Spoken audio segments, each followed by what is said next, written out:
अस्सलाम वालेकुम।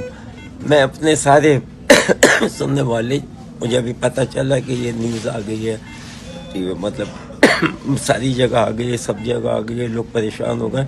मैं सबको कहना चाहता हूँ भाईजान, कोई ऐसी बात नहीं है। मैं अपने चेकअप के लिए आया था, मुझे थोड़ी सी एक सर में दर्द सा ऐसा हुआ था, तो मैं आया था चेकअप। अल्हम्दुलिल्लाह सब ठीक है, कोई ऐसी फिक्र की बात नहीं है। और मतलब चेकअप के लिए तो आते ही हैं, हर आदमी आता है, तो मैं भी इसीलिए आया था। मगर मुझे पता चला कि लोग बड़े परेशान हुए हैं, मेरी फैमिली भी, जो मेरे दोस्त अहबाब जो दुनिया में जहाँ पर भी ये न्यूज़ चली गई है, मैं सबको कहना चाहता हूँ कि सब अल्हम्दुलिल्लाह मैं बिल्कुल खैरियत से हूँ, ठीक हूँ, कोई सीरियस नहीं है। और अभी 1 घंटे में, आधे घंटे में मैं वापस अपने घर चला जाऊँगा। आप लोगों का बहुत बहुत शुक्रिया, और फ़िक्र नहीं करें, मैं अल्हम्दुलिल्लाह